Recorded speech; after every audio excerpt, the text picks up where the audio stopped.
चुनाव दर चुनाव विजेता की तरह उभरते देश के चौकीदार को देश की सबसे बड़ी त्रासदी क्यों नजर नहीं आ रही, इस पर खुलकर बात करने का समय आ गया है।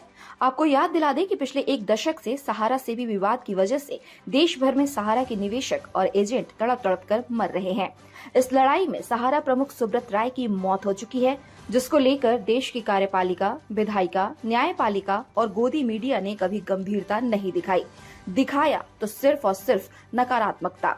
हाँ, इस दौर में सहारा से भी विवाद के बीच नकारात्मकता परोसकर सैकड़ों यूट्यूबर, दर्जनों घिसे पिटे वकील और अनगिनत अनसुलझे विश्लेषकों ने सोशल मीडिया पर अपनी दुकान खोल दी। सभी ने सिर्फ और सिर्फ सहारा को लेकर नकारात्मकता परोसा। किसी ने सहारा से भी विवाद की सच्चाई सामने लाने की हिम्मत नहीं की। हैरानी की बात ये रही कि इन नकारात्मकतावादी गैंग के नकारात्मक और भ्रामक खबरों को लोगों ने हाथों हाथ लिया और उन्हें टीआरपी दी। लोग एक झटके में सुब्रत राय जैसे शख्सियत और सहारा इंडिया समूह द्वारा देश हित में किए गए कार्यों को भुला दिया। इसमें सहारा से जुड़े कुछ एजेंटों की भी बड़ी भूमिका रही। इस पूरे प्रकरण में देश के जिम्मेदार मौन रहे और अंततः सुब्रत राय सिस्टम के आगे हार गए और खामोशी से दुनिया से रुखसत हो गए। किसी ने कार्यपालिका, विधायिका, न्यायपालिका से यह पूछने की हिम्मत नहीं जुटाई कि सहारा प्रमुख की गलती क्या थी। क्या गलती थी सहारा से जुड़े 12 लाख एजेंटों, कर्मचारियों और 10 करोड़ निवेशकों की। गोदी मीडिया तब भी चुप रही जब शीर्ष अदालत ने यह माना कि सहारा सेवी खाते में सहारा ने तमाम प्रतिबंधों को झेलते हुए 25,000 करोड़ जमा करा दिए और केंद्रीय सहकारिता मंत्री अमित शाह ने बड़े तामझाम से सहारा सीआरसी पोर्टल लॉन्च कर निवेशकों को पोर्टल के जरिए भुगतान करने का भरोसा दिलाया। गोदी मीडिया एक बार सिस्टम से पूछती कि जब सहारा ने 25,000 करोड़ सहारा सेवी खाते में जमा करा दिए हैं तो समूह का प्रतिबंध क्यों?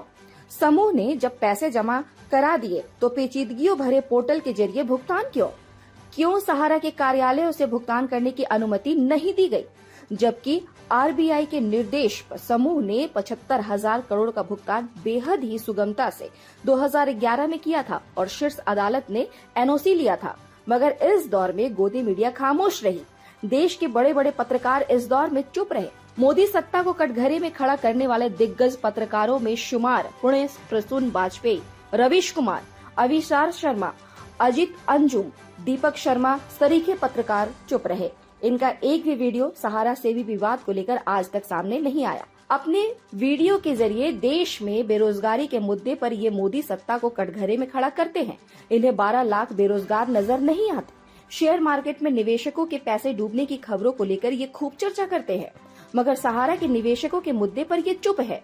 हिडनबर्ग इलेक्ट्रॉल बॉन्ड को लेकर ये न्यायपालिका से सवाल करते हैं, मगर सहारा मामले पर ये मौन है। सवाल तो इनकी निष्पक्षता पर उठेगी ही।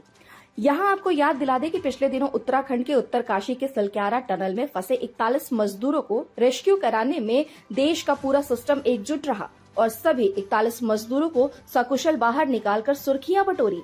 देश के प्रधानमंत्री, उत्तराखंड के मुख्यमंत्री, देश की तमाम मीडिया इस रेस्क्यू ऑपरेशन का हिस्सा बने, मगर सहारा इंडिया परिवार के 12 लाख मजदूरों के मामले में वही सरकारी मशीनरी और मीडिया पिछले एक दशक से मौन है। आखिर क्यों प्रधानमंत्री चुप है? क्यों बड़े बड़े मीडिया समूह नकारात्मकता परोस रहे हैं? क्यों न्यायपालिका न्याय करने से घबरा रही है? क्यों सरकारी मशीनरी मौन है? भले चुनाव दर चुनाव प्रधानमंत्री नरेंद्र मोदी का रुतबा बढ़ता जा रहा है, भले सदन के भीतर और चुनावी रैलियों में प्रधानमंत्री सीना ठोक कर कहते हो कि मोदी है तो गारंटी है, मगर सहारा के निवेशक और एजेंट इसे अपने गाल पर तमाचा मानने लगे हैं। ये अलग बात है कि सहारा की बर्बादी की पटकथा तत्कालीन यूपीए सरकार ने लिखी थी, मगर अच्छे दिन की आस में सहारा ने अपना बसा बसाया साम्राज्य तबाह कर दिया और चौकीदार चुप रहा। इसकी टीम सहारा से जुड़े निवेशकों और एजेंटों को है। अब देखना यह दिलचस्प होगा कि सहारा के निवेशक और एजेंट इसका बदला किस रूप में और कब लेते हैं। वैसे 2024 का लोकसभा चुनाव आने वाला है। मोदी सरकार तीसरी बार सत्ता पर काबिज होने को लेकर रणनीति बनाने में जुटी है। यही वक्त है सहारा के 10 करोड़ निवेशकों और 12 लाख एजेंटों के लिए कि वे अपनी ताकत का एहसास देश के प्रधान सेवक को करा सके। आपको हमारी ये रिपोर्ट कैसी लगी? अपनी प्रतिक्रिया अवश्य दें और हमारे चैनल को ज्यादा से ज्यादा सब्सक्राइब करें ताकि सहारा से जुड़े ऐसे वीडियो आप तक इसी तरह पहुंचती रहे। Bureau report, India news viral, Bihar Jharkhand. ताज़ा खबरों से जुड़े रहने के लिए हमारे चैनल को सब्सक्राइब करें और बेल आइकन को दबाना ना भूलें ताकि हर खबर की नोटिफिकेशन आपको मिलती रहे।